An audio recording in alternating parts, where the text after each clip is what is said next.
आपसे निवेदन है, आप जिस दिन कुरान के हिंदी वर्जन को पढ़ लेंगे हाँ तो मुसलमानों के बारे में मान्यता ही आपकी बदल जाएगी। जी जो मुसलमान दिखता है वो मुसलमान नहीं है सर। अच्छा जो मुसलमान है ही नहीं, जो दिखता है।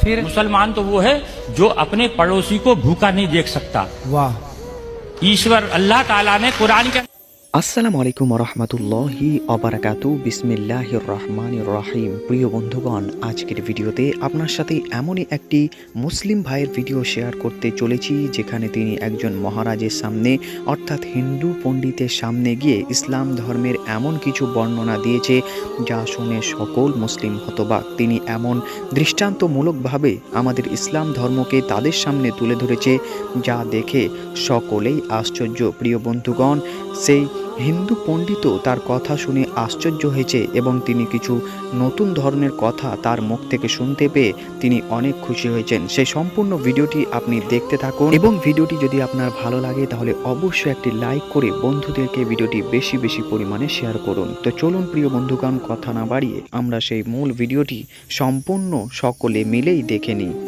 मेरा आपसे निवेदन है, आप जिस दिन कुरान के हिंदी वर्जन को पढ़ लेंगे हाँ तो मुसलमानों के बारे में मान्यता ही आपकी बदल जाएगी। जी जो मुसलमान दिखता है वो मुसलमान नहीं है सर। अच्छा जो मुसलमान है ही नहीं, जो दिखता है। फिर मुसलमान तो वो है जो अपने पड़ोसी को भूखा नहीं देख सकता। वाह। ईश्वर अल्लाह ताला ने कुरान के अंदर पढ़ा, कुरान के अंदर बताया है कि पड़ोसी नाराज में नाराज, डायरेक्ट उसने कह दिया सर। कुरान की एक आयत में है कि तेरा पड़ोसी नाराज में नाराज। जी अगर इस बीच अगर तेरा पड़ोसी नाराज है तो तू तेरे द्वारा किया गया पूजा पाठ वो मैं कबूल नहीं करूंगा, तेरे सर से ऊपर नहीं उठाऊंगा। मतलब मानव जाति की सेवा सबसे बड़ी सेवा सबसे बताई बड़ी कुरान में। ये आइडेंटिटी है। जी जी। कुरान जो है फिर क्या हुआ? फिर ये बकरों की बलि की प्रथा। इब्राहिम अलैहिस्सलाम ने जी जब उनने ईश्वर ने शैतान ने उनको भड़काया जी तो ईश्वर ने कहा कि मेरा सच्चा बंदा होगा तो मुझे नहीं छोड़ेगा। जी शैतान से कहा मुझे नहीं छोड़ेगा ये, जी जी आप उसके लिए बेफिक्र रहो, मेरा सच्चा बंदा है, मेरी इबादत करेगा। जी फिर उनको औलाद पैदा होती है। हाँ इंसानी कल्ब के अनुसार स्वार्थी होता है इंसान। जी जैसी औलाद पैदा हुई तो वो ईश्वर की आराधना में थोड़ा लापरवाही करने लगा, बिल्कुल तो भूल शैतान जाता है। भूल जाता है क्योंकि 60 साल की उम्र में जिसको बच्चा पैदा हो जी। उसकी कितनी खुशी होगी। बिल्कुल बिल्कुल। तो उसमें उन्होंने उसमें लापरवाही कर दी। शैतान ने जाके ईश्वर से कहा हाँ कि ये ईश्वर देखा मैंने तुझसे कहा था इसको मत दे, हाँ लेकिन ईश्वर के नहीं नहीं मेरा सच्चा बंदा है, वो आज है, आज कल आ जाएगा वापस, जी दुनिया नहीं आएगा तो उनके देख आएगा वापस। तो ईश्वर ने आप इब्राहिम अलैहिस्सलाम को ख्वाब में जो है एक बशारत दी कि ए इब्राहिम कुर्बानी, कहा कुर्बानी हाँ शब्द कहे तो इब्राहिम अलैहिस्सलाम ने उस वक्त के हिसाब से 100 ऊँटों को जुबा कर दिया, कुर्बान कर दिया।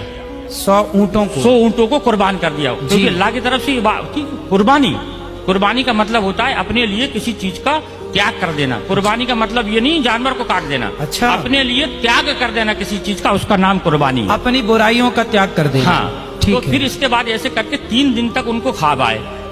फिर उन्होंने चौथे दिन अल्लाह ताला से कहा अल्लाह ऐसा क्या मामला है कि इतनी कुर्बानी देने के बाद तू मुझसे नाराज, मतलब नाराज है, मेरी कुर्बानी को कबूल नहीं कर रहा। तो अल्लाह ताला ने कही कि इधर से दूसरे चौथे दिन उनको बशारत हुई कि दुनिया के अंदर सबसे ज्यादा जिससे तू मोहब्बत करता है उसकी कुर्बानी। अच्छा।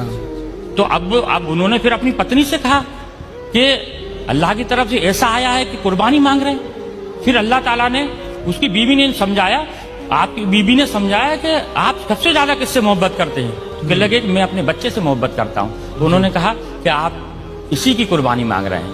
अच्छा। ईश्वर उनसे कुर्बानी मांग रहे हैं। जी जी। तो फिर आगे ये होता है कि ये बात दोनों मियाँ बीवी करते हैं। तो इस्माइल अलैहिस्सलाम जो रहते हैं वो सुनते रहते हैं। 5 साल की उम्र होती है उनकी जी। 5 साल का बच्चा थोड़ा समझदार हो जाता है। ठीक है। और आप तो नबी थे इस्माइल अलैहिस्सलाम। जी जी। तो ये बीवी से कहते हैं कि इसको नहला धुला के कंप्लीट करना और इस एक रस्सी कपड़ा और छुरी मेरे झोले में रख देना, इनको नहला धुला के मैं घर में कुर्बानी करूंगा तो ये रोएगा गड़गड़ाएगा, तुम्हारे भी आंसू बहेंगे, इसको मैं जंगल में ले जाके कुर्बान करूंगा इसको मैं। जी जी। तब इब्राहिम अलैहिस्सलाम इस्माइल अलैहिस्सलाम को सुबह देखते हैं, उठ के देखते हैं तो इस्माइल अलैहिस्सलाम पहले से तैयार है। जी। उनको हो सकता है आज जल्दी नींद खुल गई होगी इसलिए जो है खुल गई इनकी।